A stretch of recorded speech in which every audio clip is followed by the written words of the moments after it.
La sorcellerie, c'est l'art de détruire.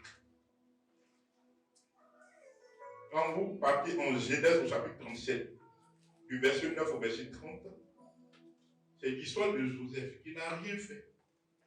Un petit garçon dort, il voit des choses. Ce qu'il voit là, pour lui, ce sont ses frères. Pour lui, c'est son père et sa mère. Il leur raconte ce qu'il a vu. Et à un moment donné, ça va susciter dans leur cœur de la jalousie. Et ils vont prendre la décision, leur propre frère, de le tuer, pendant qu'il n'a rien fait. Or, c'était Joseph, choisi par Dieu. Il y en a qui pensent que c'est parce qu'ils font les choses qui ne sont pas bonnes qu'on les attaque. Non. Changez la mentalité. Bien au contraire, c'est parce que vous avez pris la décision de marcher selon Dieu que ça provoque la sorcellerie pour ne pas que vous deveniez ce que Dieu a décidé que vous soyez. Il s'agit de Paul, l'homme oui, l'homme rempli de l'esprit, l'homme de puissance. Ils ont vu que quand ils ont fait des incantations, ça n'a pas marché. Ils ont fait des imprécations contre eux-mêmes. Ça veut dire qu'ils sont maudits. Tant que Paul ne meurt. Ceux qui vous attaquent sont prêts à tous les moyens possibles pour vous détruire. Pour attaquer vos finances, votre santé, tout ce qui peut vous donner de la joie. Tout ce qui vous fait vivre le contraire de ce que Dieu a dit, c'est la sorcellerie. Joseph avait une étoile particulière. Autant que vous êtes ici là, par les yeux de l'esprit, je vois des étoiles particulières. Je ne dis pas ça pour que vous soyez contents. Ce matin-là, quiconque est venu ici, n'y est pas venu par hasard. Dieu veut réactiver la puissance de Dieu sur vos étoiles qui sont attaquées. Et ce sont vos étoiles qui les dérangent. Parce que par vous, Dieu veut changer l'histoire de vos familles. Par vous, Dieu veut changer l'histoire de vos villages. Par vous, Dieu veut changer l'histoire de vos régions. Par vous, Dieu veut changer l'histoire de la nation. Il y a des gens sur qui il y a une main internationale. Je ne dis pas ça pour que vous soyez contents. Parce que Dieu l'a ainsi décidé avant que vous ne soyez. Donc vous vous dérangez. Les pauvres frères de Joseph, se basant sur le lien de famille. Quand on parle de lien, on parle de sang. Quand on parle de sang, on parle d'alliance. Quand on parle d'alliance, on parle de quelque chose de puissant. Donc c'est sur ça que les gens se basent pour faire des incantations. Et les incantations maintenant activent les démons chargés d'exécuter le programme du diable. Le problème de la sorcellerie, c'est quoi? C'est que ce n'est pas simplement un démon qui t'attaque, c'est un homme qui veut te détruire. Comme ce qu'il fait là, ça rejoint ce que le diable veut, c'est maintenant que le diable vient se mettre dedans. Et vous allez dire qu'on doit être conscient de la sorcellerie. Et tout ce que la sorcellerie fait. Comment sentir que vous êtes attaqué par la sorcellerie? C'est simple. Quand vous commencez à être trop en colère, les sorciers sont-ils fait quelque chose contre vous? Quand vous devenez trop impatient, les sorciers sont-ils fait quelque chose contre vous? Quand vous commencez à souffrir de maladies chroniques, parce qu'on peut tomber malade, mais quand la maladie dure, derrière ça, c'est un esprit. Sinon, humainement parlant, naturellement parlant, les maladies que Dieu permet, c'est pour que tu te reposes et puis tu te restaures. Mais quand ça dépasse le cadre scientifique, médical, bien aimé, commence à te lever pour combattre. Parce que derrière ça, c'est la sorcellerie. Quand au moment où tu as besoin d'argent, l'argent ne vient pas. Ou bien tu n'as pas d'argent. Quand il y a des situations où il faut que tu expliques ta dignité, puis tu n'as pas d'argent. Il ne faut pas jouer. Ce n'est pas Dieu qui est en train de t'éprouver. Il y a des gens qui aiment être éprouvés. Ce n'est pas Dieu qui est en train de t'éprouver, c'est la sorcellerie qui est en train de travailler. Il y a toujours Dieu en train de l'éprouver. Et bibliquement parlant, c'est rare que Dieu éprouve les finances. C'est Dieu qui veut que nous éprouvions, lui Dieu, pour les finances. Il dit, mettez-moi de la sorte à l'épreuve. quand il s'agit d'argent, c'est rare que Dieu éprouve l'homme. Parce que Dieu sait, excusez-moi, que pour vivre sur terre sans argent, c'est difficile, voire même impossible. Amen. Donc ta santé, des fois tu as du mal à prier. Toi qui aimais Dieu, tu commences à sentir que tu n'aimes plus Dieu. Et tu commences à être attiré par le péché. Il faut comprendre que derrière ce que tu penses en train de vivre là, il y a les incantations qui sont de Dieu faites. Pour t'affaiblir spirituellement, pour pouvoir t'atteindre.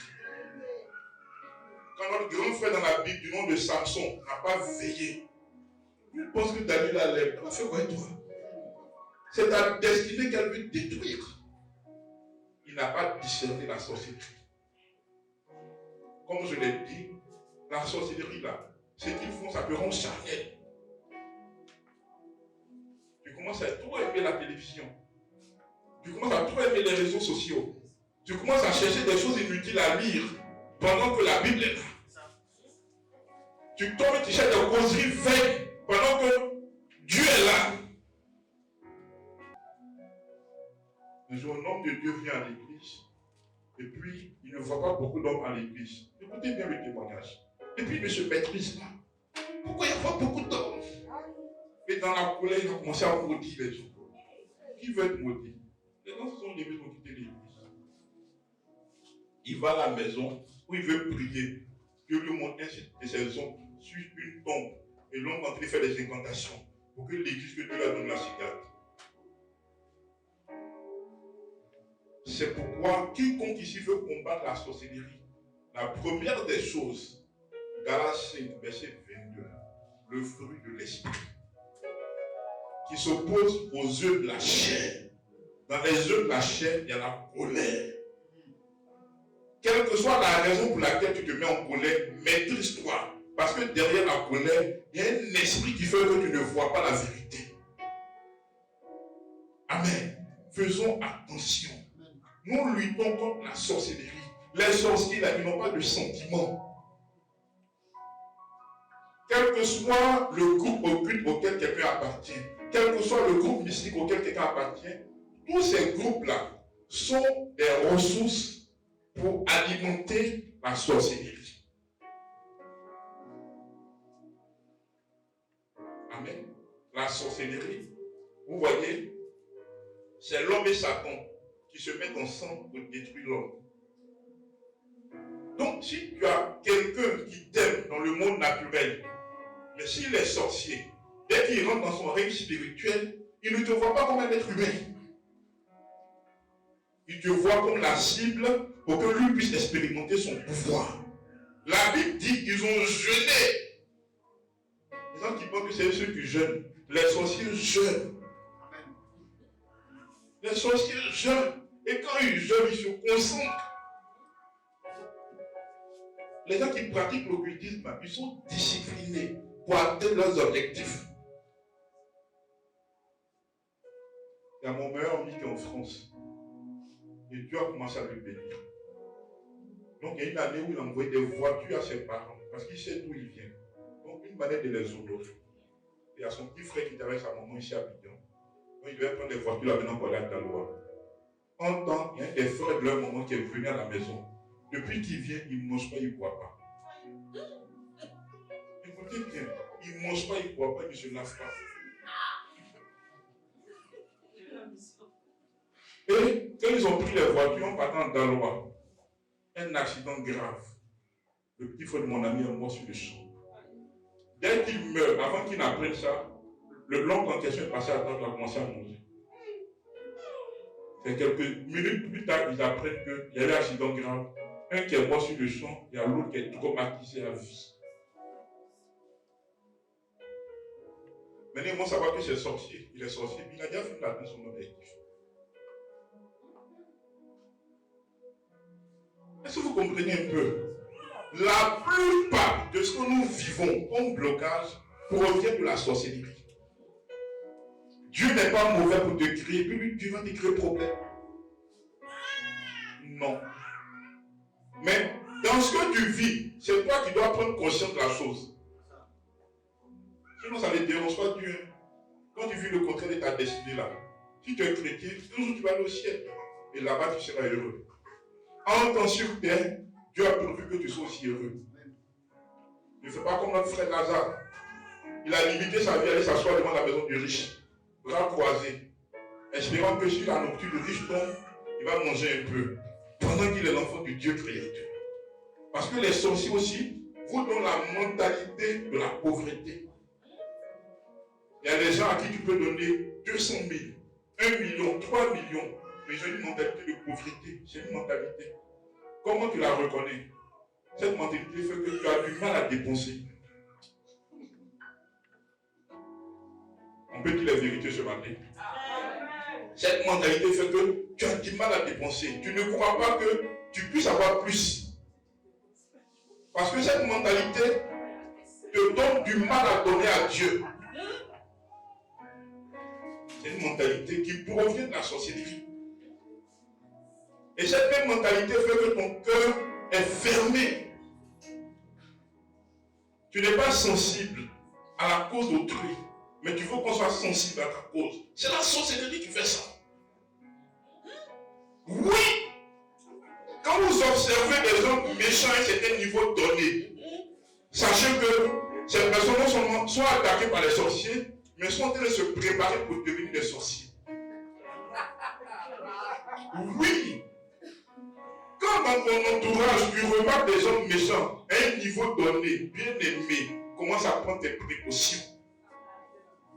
Regarde un peu. Abel et Caïn étaient des frères. Abel, son offrande est agréée. Caïn, son offrande n'est pas agréée. Et puis il prend la décision de tuer son frère. Et Dieu qui est Dieu lui dit de ne pas faire. Il a fait. Quand tu vas dire à quelqu'un de ne pas faire, tu ne vas pas faire. Afin de sorcellerie là. C'est pas non, accepte Jésus. Il faut prier pour avoir la puissance de Dieu pour détruire ses œuvres. Il n'a pas de sentiments, donc tu ne peux pas le prendre par les sentiments. Oui, peut subir la sorcellerie. Écoutez bien. Le Saint-Esprit peut te parler, et puis toi tu peux décider de ne pas écouter. Je prends un exemple. Le prophète Jonas m'insulte tout à l'heure. S'il m'insulte, c'est moi qui décide de lui pardonner. Si je ne lui pardonne pas, est-ce que c'est la faute du Saint-Esprit? Amen. C'est ça. Voici comment le diable travaille. Il travaille, la sorcellerie travaille en utilisant ton cœur. Vous qui aimez être rancunier, faites attention à ça. Vous qui aimez ne pas pardonner, faites attention à ça. Vous qui aimez plaisanter en toutes choses, faites attention à ça.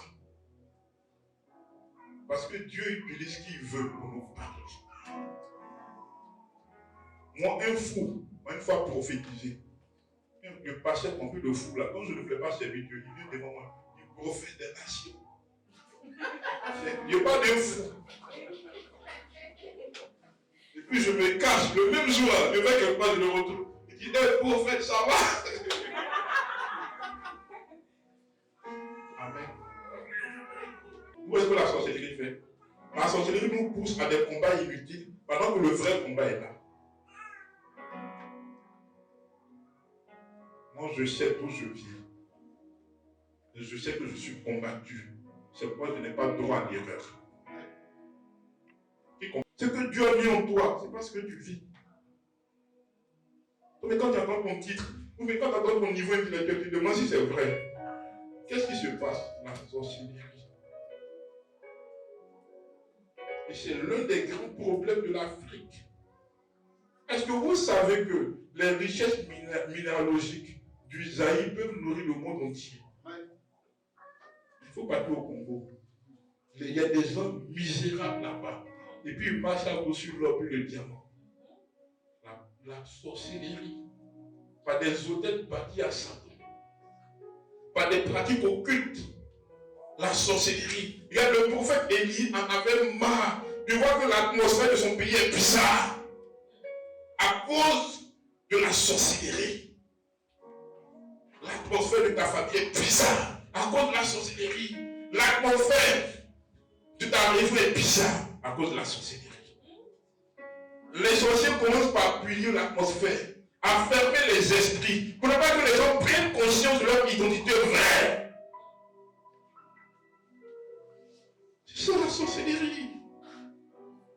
Le grand Pierre qui prêchait l'évangile, Hérode le prend, le met en prison, après qu'il ait déjà tué Jacques. Pierre en prison, ça ne lui dit rien. Il pense que c'est une épreuve. Et une annonce est venue du ciel pour dire, Pierre, tu as quel problème? Si tu es en prison, comment tu peux prêcher? Si tu es en prison, comment tu peux délivrer les âmes? Si tu es en prison, comment tu peux guérir les malades? N'es-tu pas en prison, toi ici ce matin? N'es-tu pas bloqué au même stade depuis des années? Quelle est cette vie qui ne progresse pas? Quelle est cette vie qui ne progresse pas? Et toi, tu te contentes pour dire, après l'épreuve, c'est la gloire. Ce n'est pas l'épreuve, ce sont des attaques de la sorcellerie. Vous avez regardé Pierre jusqu'à... Pierre ne voit même pas l'ange, un prophète, un apôtre, qui n'est même plus sensible au spirituel. Pourquoi? Spirituellement, on t'aveugle. L'ange a frappé le côté de Pierre. Cette douleur-là a fait qu'il a pris conscience qu'il n'est pas là où Dieu veut qu'il soit. Il est en prison. Les sorciers te mettent en prison. Bloqué de toutes parts. Une prison spirituelle est une malédiction qui est chronique. Ça veut dire quoi? Il y a des périodes de l'année. Tu remarques à telle période, soit il y a telle maladie, soit financièrement tu ne comprends pas ce qui se passe. Pour justifier ça, tu dis non, janvier c'est un mois difficile. Il n'y a pas de mois difficile devant Dieu.